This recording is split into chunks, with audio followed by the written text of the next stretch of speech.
بسم الله الرحمن الرحيم الحمد لله رب العالمين والصلاة والسلام على أشرف المرسلين وعلى آله وصحبه أجمعين أما بعد اللهم رب اشرح لي صدري ويسر لي أمري واحلل عقدة من لساني يفقه قولي اللهم علمنا ما ينفعنا وانفعنا بما علمتنا വറസുഖ്നാ ഇൽമൻ നാഫിഅ. അല്ലാഹു സുബ്ഹാനഹു വ തആല അള്ളാഹുവിൻ്റെ ഖുർആൻ പഠിക്കാൻ നമ്മൾ ഒരുമിച്ച് കൂട്ടിയതുപോലെ നാളെ ആഖിറത്തിൽ അള്ളാഹുവിൻ്റെ ജന്നാത്തുൽ ഫിർദൗസിൽ പ്രവാചകന്മാരോടൊപ്പം മുർസലീങ്ങളോടൊപ്പം അള്ളാഹുവിൻ്റെ ഇഷ്ടപ്പെട്ട അടിമകളോടൊപ്പം നമ്മളെല്ലാവരെയും ഒരുമിച്ച് കൂട്ടി അനുഗ്രഹിക്കുമാറാകട്ടെ. വളരെ സൂറത്ത് യാസീനാണ് നമ്മൾ പറഞ്ഞു വരുന്നത്. 25 ആയത്തുകൾ പൂർത്തിയായി. ഒരു നാട്ടുകാരെ സംബന്ധിച്ചുള്ള ചർച്ചയിലാണ് ഇപ്പോൾ ഉള്ളത്. അന്താക്കിയ എന്ന നാടിൻ്റെ പേര്. അവിടേക്ക് 3 പ്രവാചകന്മാരെ അള്ളാഹു നിശ്ചയിച്ചു. പക്ഷെ ആ പ്രവാചകന്മാരെ അവർ കളവാക്കി, നിഷേധിച്ചു, അവർ പരിഹസിച്ചു. അതിൻ്റെ ശിക്ഷ എന്നോണം അതിനിടയിൽ ഒരു മുഅ്മിനായ ഒരു വ്യക്തി വന്ന് ആ നാട്ടുകാരെ ഉത്ബോധിപ്പിച്ചു, നിങ്ങൾ ആ പ്രവാചകന്മാരെ അനുസരിക്കണം, അംഗീകരിക്കണം. അവർ യാതൊരു പ്രതിഫലവും നിങ്ങളിൽ നിന്ന് വാങ്ങാതെയാണ് നിങ്ങളെ സത്യത്തിലേക്ക് ക്ഷണിക്കുന്നത്, നിങ്ങളെ നന്മകൾ പഠിപ്പിക്കുന്നത്. അങ്ങനെയുള്ളവരെ നിങ്ങൾ പിൻപറ്റണം. പക്ഷെ ആ സമൂഹം അത് അംഗീകരിച്ചില്ല. ഏതൊരു സമൂഹത്തിലേക്ക് ആ സമൂഹത്തിൽ നടമാടിക്കൊണ്ടിരിക്കുന്ന ഒരു തിന്മ, ആ തിന്മക്കെതിരെ ആരെങ്കിലും ഒരാൾ ശബ്ദിച്ച് അതിനെതിരെ തിരിഞ്ഞാൽ ആരും അദ്ദേഹത്തെ സ്വീകരിക്കൂല. അത് ചരിത്രത്തിലെ യാഥാർത്ഥ്യമാണ്. ഒരു പ്രവാചകന്മാരെയും ആരും വലിയ സ്വീകരണം നൽകി വരവേറ്റിട്ടില്ല. ഓരോരുത്തരുടെയും ജീവിതം വളരെ പ്രയാസത്തിലും ബുദ്ധിമുട്ടിലായിരുന്നു ആദ്യഘട്ടം. എല്ലാം ക്ഷമിച്ച് സഹിച്ച് അള്ളാഹിൻ്റെ മാർഗത്തിൽ പണിയെടുത്ത അവസാനം വലിയ വിജയം അവർ നേടിയെടുത്തു.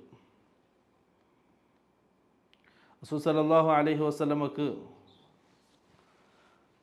വഹീൻ്റെ ആരംഭം, ജിബ്രീൽ അലൈഹിസ്സലാമിനെ റസൂൽ യഥാർത്ഥ രൂപത്തിൽ കാണുകയാണ്.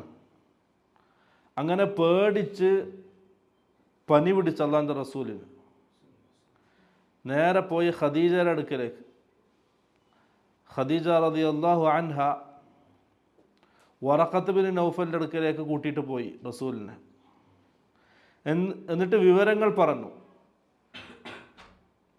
അപ്പം വേദഗ്രന്ഥങ്ങളിൽ അറിവുള്ള ഒരാളായിരുന്നു അദ്ദേഹം പറഞ്ഞു, മൂസാ പ്രവാചകനിലേക്ക് വഹിയായി വന്ന ജിബ്രീലാണ് താങ്കളിലേക്ക് വന്നത്. എന്നിട്ട് പറയുന്ന ചില വാക്കുകളുണ്ട്. നിന്നെ ഈ മക്കക്കാർ, നിൻ്റെ നാട്ടുകാർ നിന്നെ പുറത്താക്കുന്ന സമയം ഞാൻ ജീവിച്ചിട്ടുണ്ടായിരുന്നെങ്കിൽ നിന്നെ ഞാൻ സഹായിക്കുമായിരുന്നു. അപ്പോൾ റസൂൽ സല്ലല്ലാഹു അലൈഹി വസല്ലം വളരെ അത്ഭുതപ്പെട്ട് ചോദിക്കുന്നുണ്ട്, അമുഖ്രിജിയ, എൻ്റെ നാട്ടുകാർ എന്നെ പുറത്താക്കുകയോ? അപ്പം അദ്ദേഹം തിരിച്ചു പറയുന്ന മറുപടി എന്താ? ഈ ദൗത്യവുമായിട്ട് ആരാണോ ഭൂമിയിലേക്ക് വന്നത് അവരൊക്കെ നാട് കടത്തപ്പെട്ടിട്ടുണ്ട്. അതാണ് ഈ ദീനിൻ്റെ പ്രത്യേകത. അതിൻ്റെ ദാവത്തായിട്ട് ആര് മുന്നോട്ട് വന്നോ, ദീനിൻ്റെ പരിശ്രമത്തിനായിട്ട് ആര് മുന്നോട്ട് വന്നോ, അവൻ ജീവിതത്തിൽ പ്രയാസങ്ങളും ദുരിതങ്ങളും താണ്ടിയിട്ടാണ് അവൻ ജീവിക്കേണ്ടി വരിക. കാരണം റസൂൽ സല്ലല്ലാഹു അലൈഹി വസല്ലം പറഞ്ഞു, ഹുഫത്തിൻ നാറു ബിശ്ശഹവാത്ത് വ ഹുഫത്തിൽ ജന്നത്തു ബിൽ മകാരിഹ്. നരകം അത് വലയം ചെയ്യപ്പെട്ടത് ഷഹവാത്തുകൾ കൊണ്ടാണ്. നമ്മുടെ മനസ്സ് ആഗ്രഹിക്കുന്നത് എന്താണോ അതാണ് ഷഹവാത്ത് എന്ന് പറയാം. നമ്മുടെ മനസ്സ് എന്താ ആഗ്രഹിക്കുക? എന്താണോ കൽപ്പിക്കപ്പെട്ടത് അതിന് നേരെ വിപരീതമാണ് ആഗ്രഹിക്കുക. കാരണം എന്താ? ഇന്ന നഫ്സ ലഅമ്മാറത്തും ബിസ്സു. മനുഷ്യ മനസ്സിനെ സംവിധാനിച്ച് അല്ല പറഞ്ഞ വാക്കാണ്. മനുഷ്യൻ്റെ മനസ്സിനെ സംബന്ധിച്ച് അല്ല പറഞ്ഞ വാക്ക് ഇന്ന നഫ്സ ലഅമ്മാറത്തും ബിസ്സൂ. മനുഷ്യ മനസ്സുകൾ അതെപ്പോഴും തെറ്റിലേക്കാണ് ചായ. അതാണ് ഷഹവാത്തുകൾ. ആ ഷഹവാത്തുകൾ കൊണ്ടാണ് നരകത്തെ വലയം ചെയ്യപ്പെട്ടത്. ഒരാൾ ആ ഷഹവാത്തുകൾക്ക് മനസ്സിൻ്റെ ഇച്ഛകൾക്കനുസരിച്ച് ജീവിച്ചാൽ നരകത്തിലേക്കുള്ള വഴി എനിക്ക് എളുപ്പമാവും. വഹുഫത്തിൽ ജന്നത്തു ബിൽ മക്കാരിഹ്. സ്വർഗം വലയം ചെയ്യപ്പെട്ടത് പ്രയാസങ്ങൾ കൊണ്ടാണ്. അള്ളാഹിൻ്റെ മാർഗത്തിൽ പണിയെടുക്കുമ്പോൾ എന്ത് ചെയ്യും? ദുരിതങ്ങളുണ്ടാവും, പ്രയാസങ്ങളുണ്ടാവും. ഒരിക്കൽ സഹാബാക്കൾ റസൂലിൻ്റെ അടുക്കലേക്ക് വന്നു. യാ റസൂലല്ലാഹ് അലാ തൻസുറുന. എപ്പോഴാണ് അള്ളാഹിൻ്റെ സഹായം വരിക? മതാ നസ്റുല്ലാ. അള്ളാഹിൻ്റെ സഹായം എപ്പോഴാണ് വരിക? നമുക്ക് സഹിക്കാൻ കഴിയുന്നില്ല, അത്രയും പ്രയാസം തുടക്ക കാലഘട്ടത്തിൽ. എപ്പോഴാണ് അള്ളാഹിൻ്റെ സഹായം വരിക പ്രവാചകരം? താങ്കൾ നമുക്ക് വേണ്ടി ദുആ ചെയ്യുന്നില്ലേ? അത്രയും പ്രയാസത്തിലാണ് നമ്മളുള്ളത്, സഹിക്കാൻ കഴിയുന്നില്ല, പ്രയാസം, ബുദ്ധിമുട്ട്. അപ്പോൾ റസൂൽ സല്ലല്ലാഹു അലൈഹി വസല്ലം പറഞ്ഞു, നിങ്ങളുടെ മുമ്പ് ഒരു സമൂഹം ഉണ്ടായിരുന്നു. അവർ അള്ളാഹിൻ്റെ മാർഗത്തിൽ പണിയെടുത്തു, ദീനിന് വേണ്ടി പണിയെടുത്തു, സമയം ചിലവഴിച്ചു. അവർ ആ സമൂഹം ചെയ്തത് അവരെ മണ്ണിൽ കുഴിച്ചിട്ട് അവരുടെ തലഭാഗത്തുനിന്ന് ഈർച്ചവാൾ കൊണ്ട് എന്ത് ചെയ്തു? 2 കഷ്ണങ്ങളായി പിളർത്തി അവരെ. പക്ഷെ അതൊന്നും അവരെ അള്ളാഹിൻ്റെ ദീനിൽ നിന്നും പരിശ്രമിക്കുന്നതിൽ നിന്നും പിറകോട്ട് നടത്തിയിട്ടില്ല. അപ്പോൾ ഇതിനേക്കാൾ വലിയ പ്രയാസമാണ് അവർ സഹിച്ചത്. നിങ്ങളെന്ത് ചെയ്യുക? ക്ഷമിക്കുക. അള്ളാഹിൻ്റെ സഹായം അതിവിദൂരത്തല്ലാതെ വരും. അപ്പോൾ ഈ മാർഗത്തിൽ പരിശ്രമിക്കുന്നവർക്ക് എന്താണ്? പ്രയാസമാണ്. കാരണം റസൂൽ സല്ലല്ലാഹു അലൈഹി വസല്ലം പറഞ്ഞു, ഇനൊരു നാൾ വരും, ആ സമയം, ആ കാലഘട്ടത്തിൽ സുന്നത്തനുസരിച്ച് അൽ ഖായിമു ബിസ്സുന്ന, സുന്നത്തനുസരിച്ച് ജീവിക്കുന്നവൻ, ദീനനുസരിച്ച് ജീവിക്കാൻ ആഗ്രഹിക്കുന്നവൻ, അവൻ്റെ ജീവിതം എങ്ങനെയായിരിക്കും? കൽ ഖാബിദി അലൽ ജംറ, ഒരു തീക്കനൽ ഉള്ളം കയ്യിൽ പിടിച്ച് നിൽക്കുന്നവനെ പോലെയാണ്. ഒന്ന് ആ ഹദീസും ഇപ്പം നമ്മുടെ ജീവിതം എടുത്ത് പരിശോധിച്ച് നോക്കിയാൽ എത്ര വളരെ വ്യക്തമായിരിക്കും. ഒരു കാലഘട്ടത്തിൽ സുന്നത്തനുസരിച്ച് ദീനനുസരിച്ച് ജീവിക്കാൻ ഒരാൾ ആഗ്രഹിച്ചാൽ അവൻ്റെ ജീവിതം എങ്ങനെയായിരിക്കും? ഉള്ളം കയ്യിൽ ഒരു തീക്കനൽ പിടിച്ച് നിൽക്കുന്നവനെ പോലെയാണ്. ഓൻ ഒരിക്കലും എന്ത് ചെയ്യില്ല? സമാധാനത്തോടെ നിൽക്കുവോ? ഒരു വലിയ തീക്കനൽ കൈമ പിടിച്ചിങ്ങനെ നിൽക്കുവോ? ഭയങ്കര അസ്വസ്ഥനായിരിക്കും, പ്രയാസമായിരിക്കും. ഒരു സ്ഥലത്ത് സമാധാനത്തോടെ കിടന്നുറങ്ങാൻ കഴിയില്ല, നിൽക്കാൻ കഴിയില്ല, ഇരിക്കാൻ കഴിയില്ല, ഒന്നും ചെയ്യാൻ കഴിയില്ല. ഒന്നാലോചിച്ച് നോക്കി, ഈ കാലഘട്ടത്തിൽ ഒരാൾ ഓൻ തീരുമാനിക്കുകയാണ്, ഇന്ന് ഞാനിനി അങ്ങോട്ട് സുന്നത്തനുസരിച്ച് മാത്രമേ ജീവിക്കൂ. ഈ നാട്ടിൽ കാണുന്ന ഒരാഭാസത്തരങ്ങൾക്കും ഞാൻ ഉണ്ടാവില്ല. എൻ്റെ കൂട്ടുകാരോ കുടുംബക്കാരോ ആരെതിർത്താലും ആരെന്ത് പറഞ്ഞാലും ഇനി എൻ്റെ ജീവിതം സുന്നത്തനുസരിച്ചാണ്, അള്ളാഹിൻ്റെ ദീനനുസരിച്ചാണ്. അത് തീരുമാനിച്ച ഒരാളുടെ ജീവിതം ഒന്ന് ആലോചിച്ച് നോക്കി നിങ്ങൾ. അതേപോലെ അല്ലേ ആദ്യം കുടുംബക്കാർ എന്തെങ്കിലും താടി നീട്ടി വളർത്തും. ഇപ്പോൾ സുന്നത്തനുസരിച്ച് ജീവിക്കാന്ന് പറയുന്നതാ, ബാഹ്യമായി കാണുന്ന രൂപത്തിൽ സുന്നത്തിൻ്റെ അള്ളാഹിൻ്റെ ഷിആറുകളാണ്. താടി നീട്ടി വളർത്താൻ തുടങ്ങും. അപ്പോൾ ആദ്യം ഭാര്യ, ഇതെന്താ നിങ്ങൾക്ക് ബാർബർ ഷോപ്പൊന്നും ഇല്ലേ? പൈസ ഇല്ലേ? എനിക്ക് കൂടെ കിടക്കാൻ എന്തൊരു അസ്വസ്ഥത, ഇത് ചുരുക്കണം, വെട്ടണം. മക്കളാണെങ്കിൽ ഉമ്മ, ഇതെന്താ ഇപ്പോഴേ ചെറിയ പ്രായത്തിലെ വലിയ താടിയിലും വെച്ച് വലിയ ആൾക്കാരെ പോലെ. നമ്മുടെ നാട്ടിലെ അവസ്ഥയാണ്. ഓനിക്ക് വീട്ടിലും സമാധാനം ഉണ്ടാവില്ല. ഇനി സ്കൂളിൽ പോയാലോ കുട്ടികൾ അതിൻ്റെ അപ്പുറം പറയേണ്ട ആവശ്യമില്ലല്ലോ. കുട്ടികൾ അതിൻ്റെ അപ്പുറം ആടെയും സമാധാനം ഉണ്ടാവില്ല. ഏതുപോലെ തീക്കാൻ്റെ പിടിച്ച് ഇരിക്കുന്ന പോലെയാണ്, അവിടെ നിൽക്കാൻ കഴിയില്ല. വീട്ടിൽ വന്നാൽ ഉമ്മ, പെങ്ങന്മാർ, ഭാര്യമാർ. ടൗണിൽ പോയാലോ അടുത്ത ആൾക്കാർ, ഇതെന്താടാ കത്രി കെട്ടിയിട്ടില്ലേ, ബാർബർ ഷോപ്പ് തുറന്നിട്ടില്ലേ? അതാണ് കൽ ഖാബിദി അലൽ ജംറ, തീക്കനൽ പിടിച്ച് നിൽക്കുന്നവനെ പോലെ. ഒരു പെണ്ണ് തീരുമാനിക്കുകയാണ്, ഞാനിനി അള്ള പറഞ്ഞ പോലെ ജീവിക്കാൻ തീരുമാനിച്ചു, സുന്നത്തനുസരിച്ച്. ഏതുപോലെ? ഖദീജ റളിയല്ലാഹു അൻഹ, ആയിഷ, ഉമ്മഹാത്തുൽ മുഅ്മിനീൻ, അള്ളാഹിൻ്റെ റസൂലിൻ്റെ ഭക്തിമാർ ജീവിച്ചതുപോലെ, സഹാബി വനിതകൾ ജീവിച്ചതുപോലെ ഞാൻ ജീവിക്കാൻ തീരുമാനിച്ചു. പണ്ട വസ്ത്രമൊക്കെ മാറ്റി നല്ല ലൂസായ പർദ്ദയൊക്കെ ഇട്ട് മുഖമൊക്കെ മറച്ച് ഒരു സൈഡിൽ ആരും കാണാണ്ട് ഇങ്ങനെ നടക്കുകയാണ്. ഇതെന്താ പുതിയൊരു ഭൂതം? എന്താ ഇപ്പോൾ ചെറുപ്പത്തിലേ ഇതൊക്കെ കെട്ടി വലിയ ഉമ്മമാനെപ്പോലെ നടക്കുന്നത് ചോദിക്കൂലേ? ഇതൊക്കെ യാഥാർത്ഥ്യം, പച്ചയായ യാഥാർത്ഥ്യമാണ്. അതാണ് കൽ ഖാബിദി അലൽ ജംറ. ആ പെണ്ണ് ആ കോലത്ത് സ്കൂളിൽ പോയാലോ ഒരു സെക്കൻഡ് സമാധാനത്തോടെ ഇരിക്കാൻ വിടുമോ? ഇല്ല. ഒരു ഫംഗ്ഷൻ വീട്ടിലെല്ലാവരും ഒരുമിച്ച് കൂടുന്ന കല്യാണം അവിടെ പോയാലോ ആ പെണ്ണിനും സമാധാനം ഉണ്ടാവില്ല, പെണ്ണിൻ്റെ ഉമ്മാക്കും സമാധാനം ഉണ്ടാവില്ല. അതാണ് സഹോദരന്മാർ ഈ കാലഘട്ടം. അതാണ് റസൂൽ സല്ലല്ലാഹു അലൈഹി വസല്ലം മുന്നറിയിപ്പ് നൽകിയ കാലഘട്ടം, നമ്മുടെ കാലഘട്ടം. ഏത്? അൽ ഖായിമു അല സുന്ന. സുന്നത്തനുസരിച്ച് ഒരാൾ ജീവിക്കാൻ തീരുമാനിച്ചാൽ ഓനെ ആരെപ്പോലെയാണ്? കൽ ഖാബിദി അലൽ ജംറ. തീക്കനൽ പിടിച്ച് നിൽക്കുന്നത് പോലെയാണ്. ഒന്ന് ആലോചിച്ചേക്കാം, നമ്മുടെ ജീവിതം അങ്ങനെ തന്നെയാണ്, ഒരു വ്യത്യാസമില്ല. എല്ലാം ഏത് മേഖല എടുത്താലും ഈ രീതിയിലാണ് സമൂഹം പരിഹസിക്കുക. തൗഹീദിൻ്റെ മേഖല എടുത്തോ, ഈ കാണുന്ന അനാചാരങ്ങളും ഈ തോന്നിവാസങ്ങൾക്കെതിരെ ഒരാൾ സംസാരിച്ചു, അവൻ ആദ്യം നാട്ടിൽ നിന്നും മാറ്റപ്പെടും. ആൾക്കാർ അവനെ പരിഗണിക്കാത്ത അവസ്ഥ, ഓനടുത്ത് സംസാരിക്കൂല, ഓനെ കണ്ടാലോ എന്തോ ഒരു ദേഷ്യം പിടിച്ചൊരു നോട്ടം നോക്കിയിട്ട് നടക്കും, സലാം അടക്കൂല. ഓൻ്റെ വീട്ടിലേക്ക് ആരെങ്കിലും വിവാഹം അന്വേഷിച്ച് വന്നാൽ കല്യാണം മുടക്കും. ഓൻ്റെ കച്ചവടത്തിന് ആരെങ്കിലും വില പറഞ്ഞാൽ അവിടെ പോയിട്ട് ഇടപെടും. നാട്ടിൽ സമാധാനത്തോടെ ജീവിക്കാൻ അവനെ സമ്മതിക്കൂല. സഹോദരന്മാരെ, ചരിത്രമൊക്കെ എടുത്ത് പരിശോധിച്ചാൽ എല്ലാ പ്രവാചകന്മാരും എല്ലാ നന്മ നിറഞ്ഞ ആൾക്കാരും, ഖുർആനും ഹദീസിലും പറഞ്ഞ നന്മ നിറഞ്ഞ ആൾക്കാരുടെ ജീവിതമൊക്കെ അങ്ങനെയായിരുന്നു.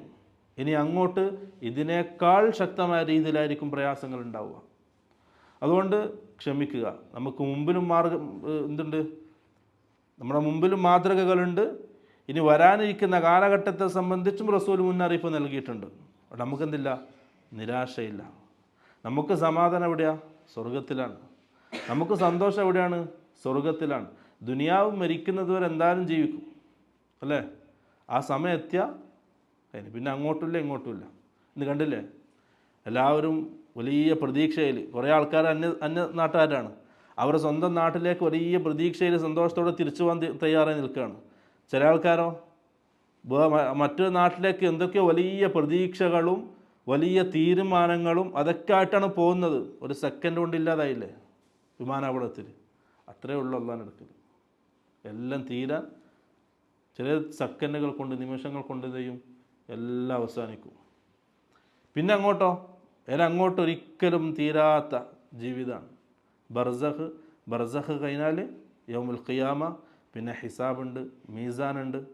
അതൊക്കെ കഴിഞ്ഞ് മഹ്ഷർ സിറാത്ത് കഴിഞ്ഞ് അപ്പുറം കിടന്ന് സ്വർഗത്തിലെത്തിയാൽ ഖാലിദൻ മുഖല്ലദൻ ഫിൽ ജന്ന, പിന്നെ കാലാകാലം സ്വർഗത്തിലാണ്, സന്തോഷത്തിലാണ്. അള്ളാഹു എത്തിക്കട്ടെ. എത്ര പ്രയാസപ്പെട്ടാലും ദുനിയാവിൽ ബുദ്ധിമുട്ടിയാലും അതൊക്കെ ക്ഷമിച്ച് പ്രവാചകന്മാർ ജീവിച്ചതുപോലെ, സഹാബാക്കൾ ജീവിച്ചതുപോലെ ജീവിച്ച് മരണത്തിന് ശേഷം സന്തോഷത്തോടെ ജീവിക്കുന്നവരുടെ കൂട്ടത്തിൽ നമ്മൾ പെടുത്തി തരട്ടെ. അവിടുന്ന് അങ്ങോട്ട് സമാധാനം, സന്തോഷം ഉണ്ടാകുന്ന അള്ളാഹിൻ്റെ നല്ല അടിമകളുടെ കൂട്ടത്തിൽ അള്ളാഹു നമ്മളെല്ലാവരെയും, നമ്മുടെ കുടുംബക്കാരെയും മാതാപിതാക്കളെയും സഹോദരന്മാരെയും എല്ലാവരും അള്ളാഹു ഉൾപ്പെടുത്തി അനുഗ്രഹിക്കുമാറാകട്ടെ. പ്രിയമുള്ളവരെ, അതാണ് ജീവിതത്തിൻ്റെ ലക്ഷ്യം. ദുനിയാവിലെല്ലാം ഉണ്ടായിട്ട് ദീനില്ല, ബാക്കിയെല്ലാം ഉണ്ട്, എല്ലാ സുഖ സൗകര്യങ്ങളുണ്ട്, ഒരു പ്രയാസം അറിഞ്ഞിട്ടില്ല ദുനിയാവിൽ, ഒരു ബുദ്ധിമുട്ടും അറിഞ്ഞിട്ടില്ല. നല്ല സുഭിക്ഷമായ ഭക്ഷണങ്ങളുണ്ട്, വസ്ത്രമുണ്ട്, നല്ല വീടുണ്ട്, എല്ലാ സൗകര്യവും വീട്ടിലുണ്ട്. വലിയ വലിയ രോഗങ്ങളില്ല, പ്രയാസങ്ങളില്ല, ബുദ്ധിമുട്ടില്ല, സമ്പത്ത് നല്ലോണമുണ്ട്, ആൾക്കാരുണ്ട് കൂടെ. പക്ഷെ ദീനില്ലെങ്കിൽ മരണത്തിന് ശേഷം പോയി, ഒന്നുമില്ല, ഒന്നും ഉപകാരപ്പെടില്ല. അവിടെ മരണത്തിന് ശേഷം എന്താ ഉപകാരപ്പെടുക? ചെയ്തു വെച്ച അമലുകൾ, നന്മ. ആദ്യം തൗഹീദ് ഇല്ലെങ്കിൽ പിന്നെ ആ ചെയ്തു വെച്ച അമലുകൾ ഉപകാരപ്പെടില്ല. ഇനി ദുനിയാവിലൊന്നുമില്ല, പക്ഷെ ദീനുണ്ട്, തൗഹീദുണ്ട്. ഷിർക്കിൽ നിന്ന് ഒരു ഇതും വിട്ടുവീഴ്ചയില്ല. ഷിർക്ക് പാടെ ഒഴിവാക്കി, ബിദ്അത്ത് ജീവിതത്തിലേക്ക് വന്നിട്ടേ ഇല്ല. പക്ഷെ ദുനിയാവിൽ പ്രയാസങ്ങളും, പ്രയാസത്തിൻ്റെ മേൽ പ്രയാസമായിരിക്കും, ദുരിതത്തിൻ്റെ മേൽ ദുരിതമായിരിക്കും. മരണത്തോടു കൂടി സന്തോഷത്തിൻ്റെ ജീവിതത്തിലേക്കായിരിക്കും. പിന്നെ പ്രയാസം ഉണ്ടാവില്ല, പിന്നെ ബുദ്ധിമുട്ടുണ്ടാവില്ല. റസൂൽ സല്ലല്ലാഹു അലൈഹി വസല്ലം ഒരിക്കൽ ഉമർ ബിൻ ഖത്താബ് റളിയല്ലാഹു അൻഹു റസൂലിൻ്റെ വീട്ടിലേക്ക് വന്നു. റസൂലിൻ്റെ വീട് ചെറിയ വീടാണ്. ഹുജ്ര ഷരീഫ എന്ന് പറയാം. 9 ഭാര്യമാർക്ക് ഓരോ റൂമാണ്. റസൂല് ഉമറദാൻ വന്നപ്പോൾ റസൂല് കിടന്നിടത്തുനിന്ന് എഴുന്നേറ്റു. അപ്പോൾ റസൂലിൻ്റെ പുറത്ത് ഈത്തപ്പന ഓലയുടെ അടയാളം വന്നു. അടയാളമുണ്ട്. ഈത്തപ്പന ഓല വെച്ചിട്ടാണ് കിടക്കുന്നത്. ആ ഈത്തപ്പന ഓലേൻ്റെ അടയാളമുണ്ട് പുറത്ത്. ഇത് കണ്ടപ്പോൾ ഉമർ റളിയല്ലാഹു കരഞ്ഞു. റസൂൽ സല്ലല്ലാഹു അലൈഹി വസല്ലം ചോദിച്ചു, മാ യുബ്കീക യാ ഉമറു, ഉമറെ നീ എന്തിനാ കരയുന്നത്? അപ്പം പറഞ്ഞു, അല്ലാഹുവിൻ്റെ റസൂലെ, ആ ഈന്തപ്പന ഓല താങ്കളുടെ പുറത്ത് അടയാളാക്കിയിട്ടുണ്ട്. ഞാൻ ഈ കാണുന്നതാണ് താങ്കളുടെ ജീവിതം. എന്നിട്ട് പറയാണ്, എന്താ കണ്ടത് അവിടെ? ഒരു മൂലയിൽ കുറച്ച് ഗോതമ്പ് ഒരു പാത്രത്തിലുണ്ട്, ഒരു പാത്രം കെട്ടിത്തൂക്കിയിട്ടുണ്ട്. ഈ 2 പാത്രം, പിന്നെ ഒരു ഈന്തപ്പന ഓലേണ്ട ഒരു പായ. ഈ 3 കാര്യങ്ങളാണ് റസൂലിൻ്റെ വീട്ടിൽ കണ്ടത്. ഉമർ ബിൻ ഖത്താബ് റളിയല്ലാഹു അൻഹു എന്നിട്ട് പറഞ്ഞു, അല്ലാഹുവിൻ്റെ റസൂലെ, അവിടെ കിസ്റയും കൈസറും അവർക്ക് ഫി അൻഹാരിൻ വ തിമാർ, പഴവർഗ്ഗങ്ങളിലും നല്ല നദിയിലും നല്ല സുഖത്തിലും സൗകര്യത്തിലും എല്ലാ സുഖ സൗകര്യത്തിലും ആർഭാട ജീവിതം നയിക്കാൻ. പക്ഷെ ലോകത്തിൻ്റെ നേതാവായ താങ്കളുടെ ഖസാന, താങ്കളുടെ ഖജനാവാണ് ഇതിനായി കാണുന്നത്. ഇതെന്താണ്? പ്രവാചകരെ ദുആ ചെയ്തോടെ താങ്കൾക്ക്. റസൂൽ സല്ലല്ലാഹു അലൈഹി വസല്ലം തിരിച്ചോദിച്ചു, ഉമറെ, അവർക്ക് ദുനിയാവും നമുക്ക് ആഖിറവും, അത് നീ തൃപ്തിപ്പെടുന്നില്ലേ? ബലാ റളീതു യാ റസൂലല്ലാഹ്, അല്ലാഹുവിൻ്റെ റസൂൽ, എനിക്കത് മതി, നമ്മൾ തൃപ്തിപ്പെട്ടു. അതാണ് മറുപടി. ദുനിയാവ് ഉണ്ടാവില്ല. ദുനിയാവ് എനിക്ക് ഉണ്ടായിട്ട് എന്താ കാര്യം? മരിച്ചാൽ കഴിഞ്ഞാൽ എല്ലാവരുടെ അടുത്ത് കൊണ്ടുപോകാൻ കഴിയുമോ? മരിച്ചാൽ ഇല്ല, എല്ലാം ബാക്കിയാക്കും, ഒന്നും ഉണ്ടാവില്ല. അലി ബിൻ അബി താലിബ് റളിയല്ലാഹു അൻഹു സഹാബി ഒരിക്കൽ സഹാബാക്കളെയും കൂട്ടിയിട്ട് ഒരു ഖബർസ്ഥാനിൽ പോയി. എന്നിട്ട് ആ ഖബറാളികളെ നോക്കിയിട്ട് പറഞ്ഞു, എന്താണ് നിങ്ങളുടെ വിശേഷങ്ങൾ? മാ അഖ്ബാറുക്കും, നിങ്ങളുടെ വിശേഷങ്ങൾ എന്താണ്? നമുക്ക് കുറച്ച് കാര്യങ്ങൾ അങ്ങോട്ട് പറഞ്ഞു തരാനുണ്ട്. നിങ്ങളുടെ വിശേഷം എന്താണ്? അത് നമുക്ക് നിങ്ങൾ പറഞ്ഞു തരണം. അദ്ദേഹം പറഞ്ഞു, നിങ്ങൾ മരണപ്പെട്ടപ്പോൾ ഫഇന്ന ബുയൂത്തക്കും ഖദ് സുകിനത്, നിങ്ങളുടെ വീടുകൾ, നമുക്ക് ഓരോരുത്തർക്കും അറിയാലോ, ഓരോ എത്ര അധ്വാനിച്ച് നയിച്ചിട്ട് ഒരു വീടുണ്ടാക്കുക നമ്മുടെ സ്വപ്നമല്ലേ. ഒരു മനുഷ്യൻ, ഒരു ഗൃഹനാഥൻ, അദ്ദേഹത്തിൻ്റെ വലിയ സ്വപ്നം എന്താണ്? ഭാര്യക്കും മക്കൾക്കും സമാധാനത്തോടെ കയറി കിടക്കാൻ ഒരു വീട് അല്ലേ. അതിനുവേണ്ടി ഇങ്ങനെ കഷ്ടപ്പെട്ട് അധ്വാനിക്കുക. ഗൾഫിലാണെങ്കിൽ ഓവർ ടൈം ജോലി, നാട്ടിലാണെങ്കിൽ അധ്വാനം, കഠിനാധ്വാനം. എന്തിന്? ഭാര്യയും മക്കളെയും സുരക്ഷിതമായ ഒരു ഭവനത്തിൽ, ഒരു വീട്ടിൽ പാർപ്പിക്കണം. അങ്ങനെ നിങ്ങൾ നയിച്ചുണ്ടാക്കിയ നിങ്ങളുടെ വീട് ഖദ് സുകിനത്, അതിൽ ഇന്ന് വേറെ ആരൊക്കെയോ താമസിക്കണം. നിങ്ങൾ വിയർപ്പൊഴുക്കി ഉണ്ടാക്കിയ ആ വീട് ഇന്ന് വേറെ ആരൊക്കെയോ താമസിക്കുകയാണ്.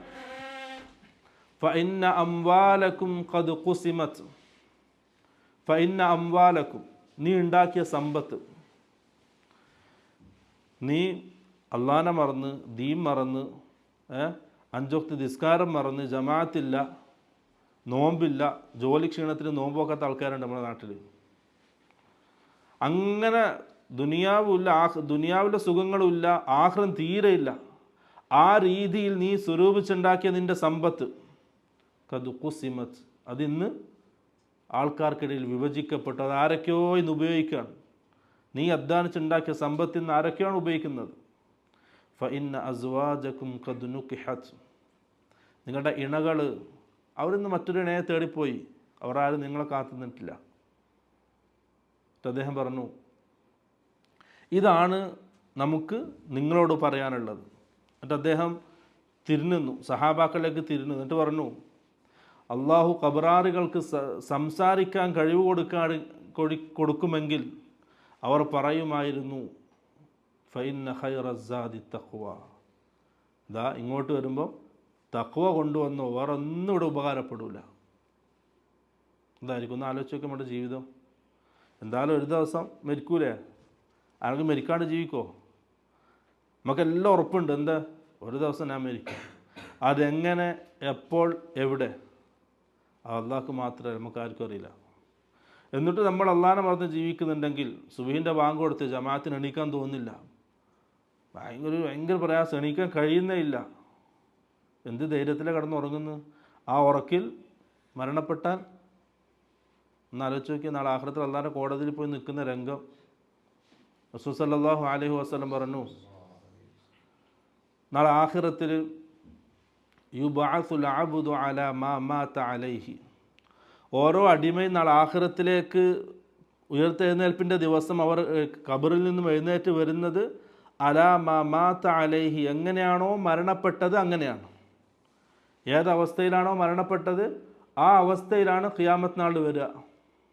ഒന്ന് ആലോചിച്ചൊക്കെ, ഏതെങ്കിലും ഒരു ഹറാമ് ചെയ്യുന്ന സമയത്താണ് മരണപ്പെട്ടതെങ്കിൽ മാലോകർക്ക് മുമ്പിൽ ആ കോലത്തിലാണ് വരിക നാളെ ആഖിറത്തിലേക്ക്. നേരെ തിരിച്ച് ഒരു സുജൂദിൽ അല്ലെങ്കിൽ അള്ളാഹ്ക്ക് തസ്ബീഹ് പറയുന്ന ഇസ്തിഗ്ഫാർ പറയുന്ന സമയം, അല്ലെങ്കിൽ നിസ്കാരത്തിൽ ഖുർആൻ ഓതുന്ന സമയത്ത്, അങ്ങനെ നന്മകൾ ചെയ്യുന്ന സമയത്താണ് മരണപ്പെട്ടതെങ്കിൽ നാളെ ആഖിറത്തിൽ ആ രൂപത്തിലേക്ക് നാളെ ആഖിറത്തിൽ ഖിയാമത്ത് നാൾ വരിക. അതുകൊണ്ട് പ്രിയമുള്ളവരെ, സമയങ്ങൾ നന്മയിൽ തീർക്കുക, അത് മാത്രമേ ബാക്കിയുണ്ടാവുള്ളൂ. നന്മകൾ മാത്രമേ ബാക്കിയുണ്ടാവുള്ളൂ, മറ്റൊന്നും കൊണ്ടുപോവില്ല. അയാൾ വയസ്സായി, അദ്ദേഹത്തിന് രോഗം വന്നു, വാർദ്ധക്യത്തിൻ്റെ രോഗം. ഹോസ്പിറ്റലിൽ കാണിച്ചപ്പം പറഞ്ഞു 3 മാസം കൂടെ ജീവിച്ചിരിപ്പുള്ളൂ. 3 മാസം. അങ്ങനെ അദ്ദേഹത്തിന് പിന്നെ അദ്ദേഹത്തിൻ്റെ ആരോഗ്യം കേട്ടല്ലോ, 3 മാസം ജീവിക്കാൻ കേട്ടപ്പോൾ തന്നെ അദ്ദേഹം പിന്നെ ക്ഷീണിക്കാൻ തുടങ്ങി. പക്ഷെ ആ 3 മാസം അദ്ദേഹത്തിന് വലിയ സമ്പത്തുണ്ട്, വലിയ സമ്പന്നനാണ്, കുറേ ഫാക്ടറികളുണ്ട്, കുറേ ഷോപ്പുകളുണ്ട്. ആ 3 മാസത്തിൽ ആ ഫാക്ടറിയിലേക്ക് അദ്ദേഹം പോയിട്ടില്ല, ആ ഷോപ്പിലേക്ക് പോയിട്ടില്ല, അവിടുത്തെ കണക്കുകൾ നോക്കിയിട്ടില്ല, അവിടുത്തെ പുതിയ സാധനങ്ങൾ വാങ്ങിയില്ല, അതിലൊന്നും കണക്ക് നോക്കിയില്ല, കണക്ക് ചോദിച്ചില്ല, അതിൻ്റെ ലാഭം ചോദിച്ചില്ല, ലാഭം വാങ്ങിയില്ല, ഉള്ളതുകൊണ്ട് ജീവിച്ചു. കാരണം എന്താ? ബോധ്യപ്പെട്ടു, ഇതൊന്നും നോക്കിയിട്ട് എന്താ കാര്യം, കൊണ്ടുപോകാൻ കഴിയുമോ? ഒന്ന് ആലോചിച്ച് നോക്കിയാൽ ആ ഒരു അവസ്ഥയിൽ നമ്മൾ ചിന്തിച്ച് നോക്കിയാൽ, നമ്മളിങ്ങനെ ഉണ്ടാക്കി വെക്കുന്നത് കേടുത്തേക്കാ ഖബറിലേക്ക് എത്താൻ കഴിയില്ല, ഖബറിലേക്ക് കൊണ്ടുപോകാൻ കഴിയില്ല. അപ്പം അദ്ദേഹം ഫുള്ള് സംസാരമൊക്കെ എന്താണ്? ദീനാണ്. ഷോപ്പിനെ കുറിച്ച് സംസാരമില്ല, ഫാക്ടറിനെ കുറിച്ച് സംസാരമില്ല, അതിൽ നോക്കിയിട്ടില്ല, ആ ഭാഗത്തേക്ക് പോയിട്ട് തന്നെ ഇല്ല. കാരണം അദ്ദേഹത്തിന് ബോധ്യപ്പെട്ടു, ഇതിന് കഴിഞ്ഞു, അതിൻ്റെ ആവശ്യം കഴിഞ്ഞു. ദുനിയാവിൽ ജീവിക്കേണ്ട ആവശ്യമായത് മാത്രമേ അതിലുള്ളൂ. ഇനി അങ്ങോട്ട് എനിക്കെന്താ ജീവിക്കാനുള്ളത്? അമലുകൾ മാത്രമാണ്. അതുകൊണ്ട് പ്രിയമുള്ളവരെ, അള്ളാഹിൻ്റെ മാർഗത്തിൽ പണിയെടുക്കുക, ദീനിന് വേണ്ടിയിട്ട് സമയം ചിലവഴിക്കുക, ആരോഗ്യം ചിലവഴിക്കുക, അത് മാത്രമേ ബാക്കിയാവുള്ളൂ. ബാക്കിയെല്ലാം മരണത്തോടു കൂടി ഇല്ലാതാവും. റസൂൽ സല്ലല്ലാഹു അലൈഹി വസല്ലം പറഞ്ഞു, ഒരാൾ മരണപ്പെട്ടാൽ എല്ലാ കാര്യങ്ങളും നിൽക്കും, 3 കാര്യങ്ങൾ വെച്ച്. ഒന്ന്, അവൻ മറ്റുള്ളവരെ പഠിപ്പിച്ച ഇൽമ്, അവന് ഉപകാരമുള്ള ഇൽമ്. 2, ജാരിയായ സദഖ, എന്തെങ്കിലും നന്മകൾ ചെയ്തിട്ടുണ്ടെങ്കിൽ, എന്തെങ്കിലും സദഖ ചെയ്ത് എന്തെങ്കിലും നന്മകൾ ബാക്കിയാക്കിയിട്ടുണ്ടെങ്കിൽ ആ നന്മയും മരണത്തിന് ശേഷം ബാക്കിയാവും. അതേപോലെ തന്നെ വലദുൻ സാലിഹുൻ യദ്ഉ ലഹു, ഇവനോട് അള്ളാഹിനോട് ദുആ ചെയ്യുന്ന, ഇസ്തിഗ്ഫാർ ചെയ്യുന്ന നല്ല സാലിഹീങ്ങളായ മക്കളെ ബാക്കിയാക്കിയിട്ടുണ്ടെങ്കിൽ അത് 3ഉം ബാക്കിയാവും. പിന്നെ റസൂൽ പറഞ്ഞു, ഒരാൾ മരണപ്പെട്ടാൽ ആ മയ്യത്തിനെ 3 കാര്യങ്ങളാണ് പിൻപറ്റുക. 1, അവൻ്റെ സമ്പത്ത്. 2, അവൻ്റെ കുടുംബക്കാർ. 3, അവൻ്റെ അമലുകൾ. ആ 3ഉം അവനെ പിൻപറ്റും. അതിൽ 2 തിരിച്ചു പോവും, അവൻ്റെ കൂടെ 1 മാത്രം ബാക്കിയാവും. അവൻ്റെ കുടുംബക്കാരും തിരിച്ചു പോവും, അവൻ്റെ സമ്പത്തും തിരിച്ചു പോവും. പക്ഷെ അവൻ്റെ കൂടെ ബാക്കിയാകുന്നത് എന്താണ്? അമലുകളാണ്. നന്മയാണെങ്കിൽ നന്മയായിട്ടുണ്ടാവും, തിന്മയാണെങ്കിൽ തിന്മയായിട്ടുണ്ടാവും. അതുകൊണ്ട് പ്രിയമുള്ളവരെ, ഇതാണ് നമ്മുടെ ജീവിതം. എല്ലാം ഒരു ദിവസം അങ്ങ് അവസാനിക്കും. ആരാണെങ്കിലും, ആണാണെങ്കിലും പെണ്ണാണെങ്കിലും ചെറിയ കുട്ടികളാണെങ്കിലും വലിയവരാണെങ്കിലും വയസ്സായവരാണെങ്കിലും വയസ്സില്ലാത്തവരാണെങ്കിലും യുവാവാണെങ്കിലും ഒരു ദിവസം നമ്മൾ അവസാനിക്കും. അതിന് ശേഷമുള്ള ജീവിതം സന്തോഷത്തിലാണോ? ഇവിടെ ദീനനുസരിച്ച് ജീവിച്ചേ പറ്റൂ. ഖുർആനും ഹദീസും പഠിക്കുക, അത് സുന്നത്തനുസരിച്ച് ജീവിതത്തിൽ പകർത്തുക, അതനുസരിച്ച് അമലുകൾ വർദ്ധിപ്പിക്കുക, നന്മകൾ വർദ്ധിപ്പിക്കുക. ഫസ്തബിഖുൽ ഖൈറാത്ത്, നന്മകളിൽ നിങ്ങൾ മുന്നേറുക. ഫല്യതനാഫസിൽ മുതനാഫിസൂൻ, നന്മകളിൽ മത്സരിക്കുന്നവർ മത്സരിച്ച് മുന്നേറുക. അള്ളാഹ് പറഞ്ഞ വാക്കാണ്. നന്മകൾ ചെയ്യാൻ 2 വാക്കാണെന്ന് പറഞ്ഞത്. ഫസ്തബിഖുൽ ഖൈറാത്ത്, ഖൈറ നന്മകളിൽ നിങ്ങൾ മുന്നേറുക. എത്ര ചെയ്യാൻ പറ്റും അത്ര ചെയ്തു, അത്രയും ദറജകൾ നാളെ ആഖിറത്തിൽ കൂടും. ഫല്യതനാഫസിൽ മുതനാഫിസൂൻ, മത്സരിക്കുന്നവർ മത്സരിക്കുക. എന്തിൽ? നന്മയിൽ, നന്മകൾ വാരിക്കൂട്ടാൻ. ഈ 2 കാര്യങ്ങളാണ് അള്ളാഹു ധൃതി കൂട്ടി മത്സരിക്കാൻ പറഞ്ഞത്, നന്മകൾ. അപ്പം ഇതാണ് മനുഷ്യൻ്റെ ജീവിതം. അപ്പോൾ ഇതിൽ നമ്മൾ അള്ളാഹിൻ്റെ മാർഗത്തിലേക്ക്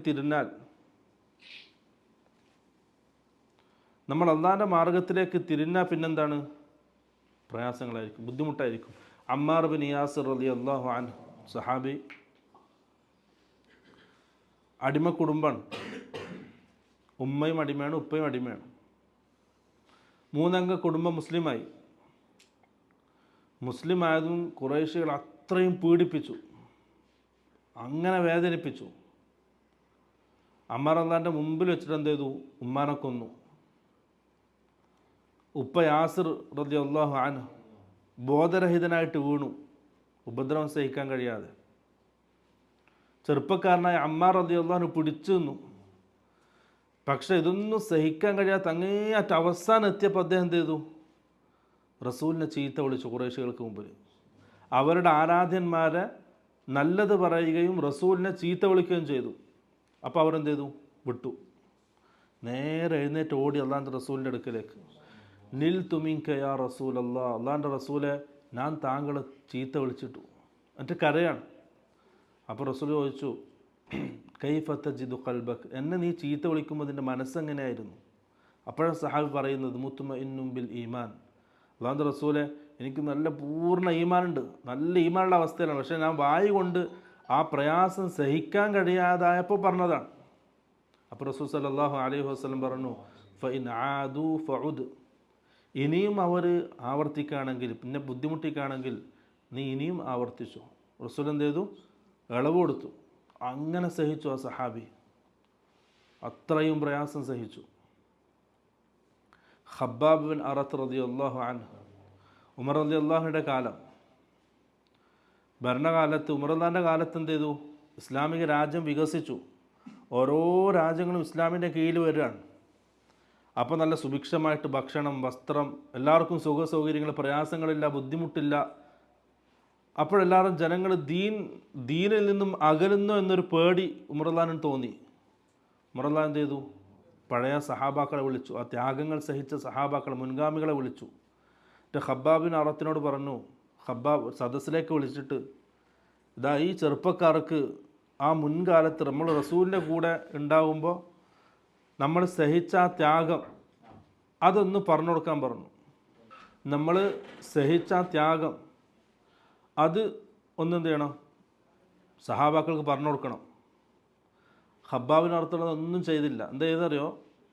തിരിഞ്ഞു നിന്ന് അദ്ദേഹത്തിൻ്റെ ഈ ഖമീസ് ഒന്ന് പൊക്കി കാണിച്ചു കൊടുത്തു, പുറം ഭാഗം കാണിച്ചു കൊടുത്തു. സഹാബാക്കൾ പറയാണ്, വാരിയെല്ല് കാണുന്ന രീതിയിൽ പുറത്തെന്തുണ്ടായിരുന്നു? വലിയ വലിയ ദ്വാരങ്ങളുണ്ടായിരുന്നു, ഓട്ടയുണ്ടായിരുന്നു. കാരണം ഖുറൈശികൾ അന്ന് ഉപദ്രവിച്ചതാണ്. എന്താക്കുന്നറിയോ? വലിയ ഇരുമ്പുണ്ടല്ലോ, ആ ഇരുമ്പ് ചൂടാക്കിയിട്ട് അദ്ദേഹത്തിൻ്റെ പുറത്ത് കുത്തു. ഇറച്ചെല്ലാം ഇങ്ങനെ ഉരുകി ഒലിക്കും. എല്ല് കാണുന്ന രീതിയിൽ ഓട്ടകളുണ്ടായിരുന്നു പുറത്തു നിന്നാണ്. ആര്? ഖബ്ബാബ് ബിൻ അറത്ത് റളിയല്ലാഹു അൻഹു. അപ്പോൾ സഹാബാക്കൾ ഇത് കണ്ടു, ഖബ്ബാബ് ബിൻ അറത്ത് റളിയല്ലാഹുവിൻ്റെ പുറത്ത് ഈ ഓട്ട. അപ്പോൾ അദ്ദേഹത്തിന് സംസാരിക്കേണ്ടി വന്നില്ല, ആ രംഗം കാണിച്ചു കൊടുത്തു, അപ്പം തന്നെ തിരിഞ്ഞു. ഇതാണ് സഹാബാക്കൾ. നമ്മളൊന്ന് ആലോചിച്ച് നോക്കിയാൽ, നമ്മൾ ഇത്രയും വർഷം ജീവിച്ചിട്ട് അള്ളാഹിൻ്റെ ദീനിന് വേണ്ടി എന്താ പണിയെടുത്തത്? ഒന്ന് ചോദിച്ചാൽ മറുപടി പറയാൻ കഴിയുമോ? ഈ ഇരിക്കുന്ന എനിക്കോ നിങ്ങൾക്കോ പറയാൻ കഴിയുമോ? ഇത്രയും വർഷം ജീവിച്ചു, 10 വർഷം, 15, 20, 25, 30, 50, 60 വയസ്സായ ആൾക്കാർ വരെയുണ്ട്, ആണുങ്ങളായിട്ടും പെണ്ണുങ്ങളായിട്ടും. ഒന്ന് ചോദിക്കാണ്, ഇത്രയും വർഷം നീ ജീവിച്ചിട്ട് അള്ളാഹിൻ്റെ ഭൂമിയിൽ അള്ളാഹ് തന്ന എല്ലാ നിഅമത്തുകളും ഉപയോഗിച്ച് നീ ജീവിച്ചില്ലേ? അള്ളാഹിൻ്റെ ദീനിന് വേണ്ടി നീ എന്താ ചെയ്തേ? ഇല്ല, പറയപ്പെട്ടു നമുക്ക് പറയാൻ കഴിയില്ല. ഒന്നുമില്ല, വട്ടപൂജയാണ്. പെണ്ണായാലും ആണായാലും നമ്മളൊന്നും അള്ളാൻ്റെ ദീനു വേണ്ടി ചെയ്തിട്ടില്ല. ഒരല്പസമയം കൊടുക്കാൻ പോലും നമുക്ക് കഴിഞ്ഞിട്ടില്ല അള്ളാൻ്റെ ദീനിന് വേണ്ടിയിട്ട്. ആ സഹാബാക്കൾ അവരുടെ ജീവിതം കൊടുത്തു. ഹൻദല റളിയല്ലാഹു അൻഹു വിവാഹം കഴിഞ്ഞ രാത്രി, ആദ്യ രാത്രി, അദ്ദേഹം ജനാപത്തുകാരനായിരുന്നു. പെട്ടെന്നാണ് വിളംബരം കേൾക്കുന്നത്, റസൂല് യുദ്ധത്തിന് തയ്യാറായിട്ടുണ്ട്, പുറപ്പെടണം. കുളിക്കാതെ എന്ത് ചെയ്തു? യുദ്ധത്തിന് പുറപ്പെട്ടു. യുദ്ധത്തിൽ ഷഹീദായി. പെട്ടെന്ന് റസൂൽ സല്ലല്ലാഹു അലൈഹി വസല്ലം എല്ലാ സഹാബാക്കളെയും വിളിച്ചു. എന്നിട്ട് ചിരിച്ചുകൊണ്ട് ചോദിച്ചു, ദാ ഹൻദലനെ മലക്കുകൾ കുളിപ്പിക്കുന്നുണ്ട്, അത് ഞാൻ കാണുന്നുണ്ട്. മലക്കുകൾ ഹൻദലനെ കുളിപ്പിക്കുന്നുണ്ട്, അത് ഞാൻ കാണുന്നു. നിങ്ങളിപ്പോൾ ചോദിക്കണം അദ്ദേഹത്തിൻ്റെ ഭാര്യയോട് എന്താണ് കാരണം. അപ്പോൾ സഹാബാക്കൾ പോയി ചോദിച്ചപ്പം ഭാര്യ പറഞ്ഞു, അദ്ദേഹത്തിന് കുളിയുണ്ടായിരുന്നു, ജനാപത്ത് കുളിക്കാണ്ടാണ് അദ്ദേഹം പോയത്. എന്നിട്ട് ഷഹീദായിട്ട് വന്നു. അതാണ് സഹാബാക്കൾ. എല്ലാം ദീനു വേണ്ടി കൊടുത്തു. നമ്മളോ? നമ്മൾ ജീവിതം എന്തായാലും കൊടുത്തില്ല. സമയം കൊടുത്തോ? സമയം കൊടുത്തിട്ടില്ല. സമ്പത്ത് കൊടുത്തോ? അതും കൊടുത്തിട്ടില്ല. ഒന്നുമില്ല പ്രിയപ്പെട്ടവരുടെ ജീവിതത്തിൽ, ഒന്നുമില്ല അള്ളാഹിൻ്റെ മാർഗത്തിൽ ദീനായിട്ട് പറയാൻ. അതുകൊണ്ട് ഞാൻ പറയണം, കൂട്ടുകാരൻ പറയുന്നത് പോലെ അല്ലെങ്കിൽ നിങ്ങളുടെ സുഹൃത്ത് പറയുന്നത് പോലെ പറയാണ്, പ്രിയമുള്ളവരെ, എന്തെങ്കിലും ചെയ്ത് ബാക്കി വെച്ചാൽ അത് ആഖിറത്തിലുണ്ടാവും. നമ്മളെല്ലാവരും എന്തായാലും അവിടെ എത്തും, ആരും ഒഴിവായി പോവില്ല, അല്ലേ? എനിക്ക് എങ്ങനെയെങ്കിലും രക്ഷപ്പെടാൻ തോന്നുന്നുണ്ടോ? ഞാൻ എങ്ങനെയെങ്കിലും അവിടെ എത്താണ്ട് രക്ഷപ്പെടാൻ തോന്നുന്നുണ്ടോ? അത് വെറും പാഴ് തോന്നൽ മാത്രമാണ്. അത് ഒരിക്കലും നടക്കൂല. അപ്പോൾ പറഞ്ഞു വന്നത് എന്താ അറിയോ? നമ്മൾ എന്തായാലും ദുനിയാവിൽ ജീവിക്കുകയാണ്. മരിക്കുന്നവർ എന്തായാലും ജീവിക്കുകയും ചെയ്യും. അതിലൊന്ന് അങ്ങോട്ടോ ഒന്ന് ഇങ്ങോട്ടോ കുറയോ കൂടോ ഇല്ല. ആ തുച്ഛമായ ജീവിതത്തിൽ അള്ളാഹിൻ്റെ മാർഗത്തിൽ പണിയെടുക്കുക, അള്ളാഹിൻ്റെ ദീനിന് വേണ്ടി പണിയെടുക്കുക, ദീനിൽ സഹകരിക്കുക. നമ്മുടെ സമ്പത്ത് കൊണ്ടാണെങ്കിലും ആരോഗ്യം കൊണ്ടാണെങ്കിലും സമയം കൊണ്ടാണെങ്കിലും എന്തെങ്കിലും ഒന്ന് ദീനിന് വേണ്ടി ചെയ്താൽ പ്രിയമുള്ളവരെ, അത് നല്ല ആഖിറത്തിൽ വലിയ മുതൽക്കൂട്ടാവും. ഇല്ലെങ്കിൽ ദുനിയാവിൽ ഇങ്ങനെ ജീവിക്കും, പഠിക്കും, കളിച്ച് ചിരിച്ച്, സ്കൂൾ കോളേജ് അതൊക്കെ കളിച്ച് തീർത്തങ്ങ് തീരും. പെട്ടെന്ന് തീരും. 5 വർഷം 6 വർഷം പെട്ടെന്ന് അങ്ങ് തീരും, കളിച്ച് ചിരിച്ച് തീരും. പിന്നെ ഒരു ജോലി കയറി, ജോലി രാവിലെ പോയി വൈകുന്നേരം വന്ന് ക്ഷീണിച്ചൊന്ന് കിടന്നുറങ്ങും, കുറച്ച് ഫോൺ നോക്കും, കല്യാണം കഴിയും, മക്കളാവും, പിന്നെ അതിൻ്റെ തിരക്കായി, മക്കളായി, പിന്നെ ഉപ്പപ്പയായി പിന്നെന്ത് ചെയ്യും? ഒരു മൂലക്ക് കിടക്കും, അവസാനം മരിച്ചങ്ങ് തീരും. ആ മരണത്തോടുകൂടി ദുനിയാവ് കഴിഞ്ഞു. പക്ഷെ വരാനിരിക്കുന്നുണ്ട് ആഖിറം. അവിടെ എന്ത് ചെയ്യും? പിടിക്കപ്പെടും. അവിടെ പിടിക്കപ്പെടും. അവിടെ ഒന്നും ഉണ്ടാവില്ല. അതുകൊണ്ട് എന്തായാലും ജീവിക്കുന്നുണ്ട്. ആ ജീവിതത്തിൽ എന്ത് ചെയ്യുക? അള്ളാഹിൻ്റെ ദീനിന് വേണ്ടി പണിയെടുക്കുക. അവരോടൊപ്പം കൂടിയാൽ മതി. നമ്മളിപ്പോൾ ചിന്തിക്കുന്നുണ്ടാവും, എന്താ ഇപ്പം ദീനു വേണ്ടി ചെയ്യുക, എനിക്കെന്താ ചെയ്യാൻ പറ്റും ഒറ്റയ്ക്ക്? ഒന്നുമില്ല. അതിനുവേണ്ടി പണിയെടുക്കുന്ന ആൾക്കാരുണ്ട്, അവരുടെ കൂടെ കൂടാ. ആ നല്ല നീയത്തിൽ അവരുടെ കൂടെ കൂടിയാൽ മതി, അതങ്ങാവും ഇൻഷാ അല്ലാഹ്. നമ്മളിങ്ങനെ ചിന്തിക്കുന്നുണ്ടാവും, അള്ളാഹിൻ്റെ ദീനു വേണ്ടി പണിയെടുക്കാൻ ഇങ്ങനെ പറയുന്നുണ്ട്, എന്താ ചെയ്യേണ്ടത്, ഞാൻ എന്താ ചെയ്യേണ്ടത്? ആദ്യം സ്വന്തം നന്നാവുക, 5 വക്ത് നിസ്കാരം ശ്രദ്ധിക്കുക, മറ്റുള്ള ഇബാദാത്തുകൾ ശ്രദ്ധിക്കുക. പിന്നെ ദീനിന് പണിയെടുക്കാൻ വേണ്ടിയിട്ട്, ദീൻ പ്രചരിപ്പിക്കാൻ, അതിൻ്റെ ദാവത്തിൻ്റെ പ്രവർത്തനങ്ങളുമായിട്ട് കുറേ ആൾക്കാരുണ്ട് നമ്മുടെ നാട്ടിൽ. അവരുടെ കൂടെ കൂടുക, കഴിയുന്ന ജോലികൾ ചെയ്യുക, അതാണ് വേണ്ടത്. എന്താണോ എന്നെക്കൊണ്ട് കഴിയുക അത് ചെയ്യുക. ആണ് പ്രിയമുള്ളവരെ, ഇതാണ് നമ്മുടെ ജീവിതം. അപ്പം ഇനി നമ്മൾ സൂറത്ത് യാസീൻ്റെ 25-ാമത്തെ ആയത്ത് പൂർത്തിയായിട്ടുണ്ട്. അതിൽ പറഞ്ഞത് ഇത്രയും കാര്യങ്ങളാണ് ഈ ആയത്തുകളിൽ പറയുന്നത്. അവസാനം പറയുന്നത് ആ 3 പ്രവാചകന്മാരെ അനുസരിക്കാതെ ധിക്കരിച്ച് കളവാക്കിയ ആ സമൂഹത്തിന് ആ നാട്ടിൽ നിന്ന് തന്നെ അവർ അംഗീകരിച്ച ഒരാൾ മുന്നറിയിപ്പ് നൽകുന്നതാണ്. അപ്പോൾ ആ വ്യക്തി, ആ നല്ല വ്യക്തി ജനങ്ങളെ ഉപദേശിക്കുകയാണ്, നിങ്ങൾ ഈ പ്രവാചകന്മാരെ അനുസരിച്ചോ, എന്നാൽ നിങ്ങളെന്ത് ചെയ്യും? വിജയിക്കും. പക്ഷെ എന്ത് ചെയ്തു? ആ നാട്ടുകാർ ആ വ്യക്തിയെ കൊന്നു. ആ നല്ലത് ഉപദേശിച്ച ആളെ ആ നാട്ടുകാർ കൊന്നു. അദ്ദേഹം മരണത്തിന് ശേഷം ഉന്നതമായ ദറജ അദ്ദേഹത്തിന് ലഭിച്ചു. ബാക്കിയുള്ള ഭാഗത്ത് അതാണ് പറയുന്നത്. ഖീല ദുഖുലിൽ ജന്ന, ഖീല ആ നല്ല ആളോട്, കൊല്ലപ്പെട്ട ആളോട് പറയപ്പെട്ടു, അഥവാ മലക്കുകൾ പറഞ്ഞു, ഉദ്ഖുലിൽ ജന്ന, നീ സ്വർഗത്തിൽ പ്രവേശിക്കുക. അപ്പോൾ ആ വ്യക്തി പറയാൻ, ഖാല അദ്ദേഹം പറഞ്ഞു, യാ ലൈത ഖൗമി, എൻ്റെ സമുദായമേ, ഖൗമി യഅലമൂൻ, എൻ്റെ സമുദായം എനിക്ക് മരണത്തിന് ശേഷം കിട്ടിയ ഈ സ്ഥാനം, ഈ സുഖസൗകര്യങ്ങൾ എൻ്റെ സമൂഹം അറിഞ്ഞിരുന്നെങ്കിൽ. അദ്ദേഹം സങ്കടപ്പെടുകയാണ്. ഞാൻ അവർ ഉപദേശിച്ചു, പക്ഷെ അവർ എന്നെ ചെവി കൊള്ളാൻ കേട്ടില്ല. ഞാൻ ആഖിറം പറഞ്ഞു, അള്ളാനെ പറഞ്ഞു, റസൂൽ പ്രവാചകന്മാരെ പറഞ്ഞു, പക്ഷെ അവർ അംഗീകരിച്ചില്ല. അവർ എന്നെ കളവാക്കി, അള്ളാഹിൻ്റെ പ്രവാചകന്മാരെ അവർ കളവാക്കി. പക്ഷെ മരണത്തിന് ശേഷം എനിക്ക് കിട്ടിയ സൗഭാഗ്യം, യാ ലൈത ഖൗമി യഅലമൂൻ, എൻ്റെ സമൂഹം ഇത് അറിഞ്ഞിരുന്നെങ്കിൽ അവർ നന്നായേനെ. ഉണ്ടല്ലോ, മരണത്തിന് ശേഷം മുഅ്മിനീങ്ങൾ കിട്ടുന്ന സൗഭാഗ്യം, അത് അവർ കണ്ണുകൊണ്ട് കണ്ടോ അല്ലെങ്കിൽ അറിഞ്ഞോ മനസ്സിലാക്കിയിരുന്നെങ്കിൽ അവരത് ചെയ്യുമായിരുന്നു, അവർ റസൂലിനെ പിൻപറ്റുമായിരുന്നു. പക്ഷെ എന്തില്ല, മരണത്തിന് ശേഷമുള്ള കാര്യം അത് ഖുർആനിലൂടെയും ഹദീസിലൂടെയും എന്താണോ പറയുന്നത് അതിപ്പം കേൾക്കുക, അത് കണ്ണുകൊണ്ട് കാണുന്ന, അത് ശരിക്കും യാഥാർത്ഥ്യമാകുന്ന ഒരു ദിവസം വരാനുണ്ട്. അപ്പോഴെന്ത് ചെയ്യും, ബോധ്യപ്പെടും. ഇദ്ദേഹം പ്രയാസപ്പെടുകയാണ്, യാ ലൈത ഖൗമി യഅലമൂൻ, എനിക്ക് കിട്ടിയ സൗഭാഗ്യം അതെൻ്റെ ആ ജനങ്ങൾ അറിഞ്ഞിരുന്നെങ്കിൽ അവർ ആ പ്രവാചകന്മാരെ കളവാക്കുമായിരുന്നില്ലായിരുന്നു, അവർ ആ പ്രവാചകന്മാരെ അനുസരിക്കുകയും അവരെ പിൻപറ്റുകയും ചെയ്യുമായിരുന്നു. എന്താ കിട്ടിയത്, ബിമാ ഗഫറ ലി റബ്ബി, എൻ്റെ റബ്ബ് എനിക്ക് മാപ്പാക്കി തന്നു, വജഅലനി മിനൽ മുക്രമീൻ, അള്ളാഹു ആദരിച്ചവരുടെ കൂട്ടത്തിൽ അള്ളാഹു എന്നെ പെടുത്തുകയും ചെയ്തു. രണ്ട് സൗഭാഗ്യങ്ങൾ ആ വ്യക്തിക്ക് മരണത്തിന് ശേഷം കിട്ടിയ സൗഭാഗ്യമാണ്. അവിടെ അദ്ദേഹം എടുത്തു പറയാൻ, എനിക്ക് മരണത്തിന് ശേഷം കിട്ടിയ ഈ സൗഭാഗ്യം എൻ്റെ നാട്ടുകാർ അറിഞ്ഞിരുന്നെങ്കിൽ അന്ന് എന്നെ കളവാക്കിയ, ഞാൻ പറയുമ്പോൾ ചെവി കൊടുക്കാതെ മാറി നടന്ന ആൾക്കാർ അവർ അറിഞ്ഞിരുന്നെങ്കിൽ അവരും എൻ്റെ ആ മാർഗത്തിൽ പിൻപറ്റുമായിരുന്നു. ഞാൻ വന്ന ആ നല്ല മാർഗത്തിൽ അവരും എന്നെ ഫോളോ ചെയ്ത് വരുമായിരുന്നു. പക്ഷെ എന്തില്ല, അവരിതൊന്നും കാണുന്നില്ല, ഇതൊന്നും അറിയുന്നില്ല. അങ്ങനെയാണത് ആ ഭാഗം അള്ളാഹു പൂർത്തീകരിക്കുന്നത്. അങ്ങനെ അദ്ദേഹത്തെ കൊന്നല്ലോ. അപ്പോൾ അള്ളാഹു എന്ത് ചെയ്തു, ആ നാട്ടുകാരിലേക്ക് ഒരു ശിക്ഷ ഇറക്കി. ആ നാട്ടുകാരിലേക്ക് അള്ളാഹു ഒരു ശിക്ഷ ഇറക്കി. അതാണ് പറയുന്നത്, വമാ അൻസൽന അലാ ഖൗമിഹി മിൻ ബഅദിഹി, വമാ അൻസൽന, നാം ഇറക്കിയിട്ടില്ല, അലാ ഖൗമിഹി, അദ്ദേഹത്തിൻ്റെ ജനതയിലേക്ക്, സമൂഹത്തിലേക്ക് ഞാൻ ഇറക്കിയിട്ടില്ല, മിൻ ബഅദിഹി, അദ്ദേഹത്തിന് ശേഷം. ഈ ജനങ്ങളൊക്കെ ആ നല്ല വ്യക്തിയെ കൊന്നതിന് ശേഷം അവരിലേക്ക് നാം ഇറക്കിയിട്ടില്ല, മിൻ ജുന്ദിൻ മിനസ്സമാ, ആകാശത്തിൽ നിന്നും ഒരു സൈന്യത്തെ അള്ളാഹു ഇറക്കിയിട്ടില്ല. എന്തിന്, അവരെ നശിപ്പിക്കാൻ വേണ്ടിയിട്ട് ഒരു സൈന്യത്തെ അള്ളാഹു ഇറക്കിയിട്ടില്ല. വമാ കുന്നാ മുൻസിലീൻ, നാം അങ്ങനെയുള്ള സൈന്യത്തെ ഇറക്കുകയും ചെയ്യൂല എന്നുള്ള പറയാണ്. അഥവാ ഒരു വലിയ സൈന്യത്തെ ഇറക്കിയിട്ട് അവരെ നശിപ്പിക്കേണ്ട ആവശ്യം അള്ളാഹ്ക്കില്ല.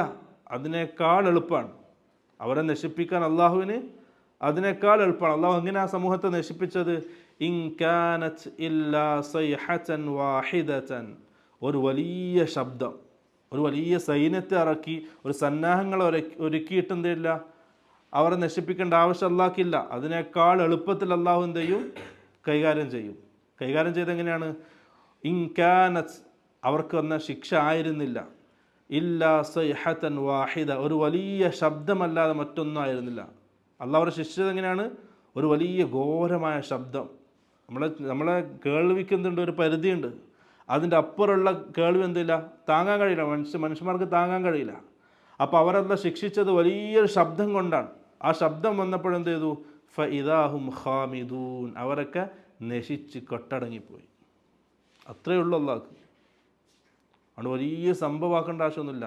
ഇതൊക്കെ എന്ത് ചെയ്യും, നിമിഷ നേരങ്ങൾ കൊണ്ട് എല്ലാം ഇല്ലാതാവും. അതാണല്ലോ പറയുന്നത്.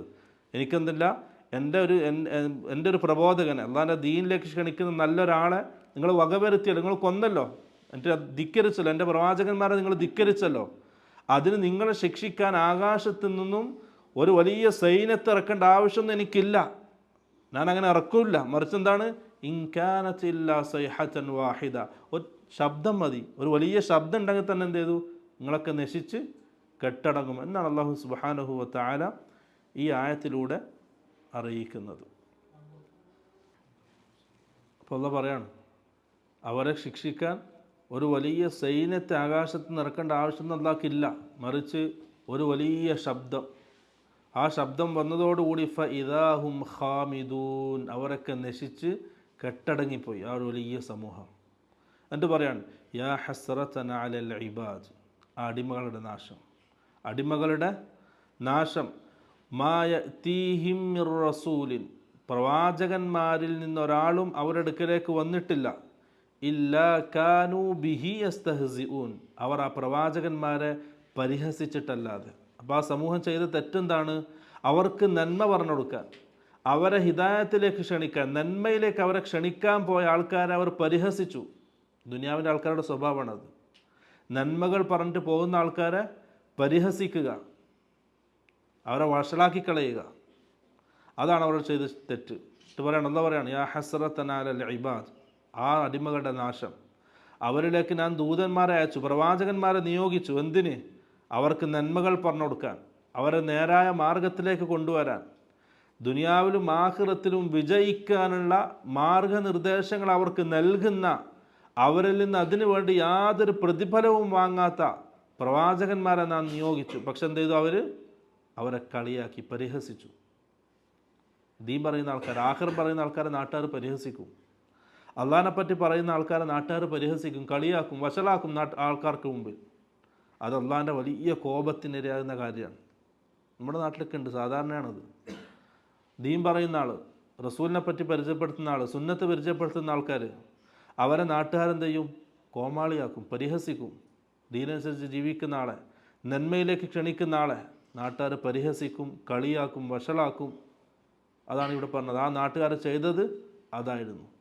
യാ ഹസ്റതന അലൽ ഇബാദ്, ആ അടിമകൾക്ക് നാശമെന്ന് അല്ലാഹു പറയാണ്. അതുകൊണ്ട് പ്രിയമുള്ളവരെ, നന്മകൾ പറയുന്നവരെ കൂടെ നിർത്തുക, അവിടെ കൂടെ കൂടുക. നന്മകൾ പറയുന്ന, സുന്നത്തിലേക്ക് ക്ഷണിക്കുന്ന, പ്രവാചകനെ പരിചയപ്പെടുത്തുന്ന, സുന്നത്തിനെ പരിചയപ്പെടുത്തുന്ന, ദീൻ പരിചയപ്പെടുത്തുന്ന, ദീൻ പറഞ്ഞിരുന്ന ആൾക്കാരുടെ കൂടെ എന്ത് ചെയ്യുക? കൂടുക. അവിടെയാണ് വിജയം. അവരൊരിക്കലും പരിഹസിക്കരുത്, അവരെ വഷളാക്കരുത്, അവരെ കളിയാക്കരുത്. അതൊക്കെ അള്ളാഹുവിൻ്റെ ഭാഗത്തുനിന്നും വലിയ ശിക്ഷ വരാൻ കാരണമാകുന്ന കാര്യങ്ങളാണ്. അത്രയാണ് ഈ ആയത്തിൽ അള്ളാഹു പറയുന്നത്. 30 ആയത്ത് പൂർത്തിയായി. ഇൻഷാ അല്ലാഹ് ബാക്കി നമുക്ക് എന്ത് ചെയ്യുക? അടുത്ത ആഴ്ച എടുക്കാം ഇൻഷാ അല്ലാഹ്. കുറച്ച് നേരത്തെ വന്നാൽ എന്ത് ചെയ്യുക? തുടക്കത്തിലേ കിട്ടും ഇൻഷാ അല്ലാഹ്. അള്ളാഹിൻ്റെ ഖുർആൻ അത് പഠിച്ച് മനസ്സിലാക്കി അത് ജീവിതത്തിൽ ഉൾക്കൊണ്ട് പ്രാവർത്തികമാക്കാൻ അള്ളാഹു സുബ്ഹാനഹു വ തആല നല്ല തൗഫീഖ് നൽകാൻ അനുഗ്രഹിക്കുമാറാകട്ടെ. എങ്ങനെയെങ്കിലും ജീവിച്ച് മരിച്ച് അള്ളാഹിൻ്റെ കോടതിയിലെത്തുമ്പോൾ വിജയിക്കുന്നവരുടെ കൂട്ടത്തിൽ അള്ളാഹു ഉൾപ്പെടുത്തി അനുഗ്രഹിക്കുമാറാകട്ടെ. മരണസമയത്ത് ഏറ്റവും നല്ല ഈമാനുള്ള അവസ്ഥയിലാ മരണമാകാൻ അള്ളാഹു എല്ലാവർക്കും തൗഫീഖ് നൽകാൻ അനുഗ്രഹിക്കുമാറാകട്ടെ. നമ്മുടെ ജീവിതത്തിൽ വന്ന എല്ലാ തെറ്റുകുറ്റങ്ങളും അതൊക്കെ വിട്ടുകൊടുത്ത് മാപ്പാക്കി നല്ല മുത്തഖീങ്ങളുടെ കൂട്ടത്തിൽ അള്ളാഹു സുബ്ഹാനഹു വ തആല നമ്മളെല്ലാവരെയും ഉൾപ്പെടുത്തി അനുഗ്രഹിക്കുമാറാകട്ടെ. നമ്മുടെ ജീവിതത്തിൽ സംഭവിച്ച തെറ്റുകൾ, അതുപോലെ തന്നെ നമ്മിൽ നിന്നും മരണപ്പെട്ടവർ, നമ്മുടെ ഉപ്പ, ഉമ്മ, ജ്യേഷ്ഠന്മാർ, കുടുംബക്കാർ, അള്ളാഹു സുബ്ഹാനഹു വ തആല അവർക്കൊക്കെ അവരുടെ ജീവിതത്തിൽ എന്തെങ്കിലും തെറ്റുകൾ വന്നിട്ട് അത് മാപ്പാക്കി കൊടുക്കട്ടെ. അവിടെയൊക്കെ ഖബർ അള്ളാഹു സ്വർഗ്ഗപ്പൂന്തോപ്പാക്കി മാറ്റുമാറാകട്ടെ. നാളെ ആഖിറത്തിൽ അള്ളാഹുവിൻ്റെ അടുക്കൽ ഉന്നതമായ ദറജകൾ നൽകി അള്ളാഹു അനുഗ്രഹിക്കട്ടെ. നാളെ ആഖിറത്തിൽ അവരെയും നമ്മെയും പ്രവാചകന്മാരുടെ കൂടെ, സഹാബാക്കളുടെ കൂടെ അള്ളാഹുവിൻ്റെ ജന്നാത്തുൽ ഫിർദൗസിൽ അള്ളാഹു നമ്മളെല്ലാവരെയും ഒരുമിച്ച് കൂട്ടി അനുഗ്രഹിക്കുമാറാകട്ടെ. വആഖിറു ദഅവാനാ അൽഹംദുലില്ലാഹി റബ്ബിൽ ആലമീൻ. സുബ്ഹാനകല്ലാഹുമ്മ വബിഹംദിക അഷ്ഹദു അൻ ലാ ഇലാഹ ഇല്ലാ അൻത അസ്തഗ്ഫിറുക വഅതൂബു ഇലൈക്. അസ്സലാമു അലൈക്കും വറഹ്മത്തുള്ളാഹി വബറകാതുഹു.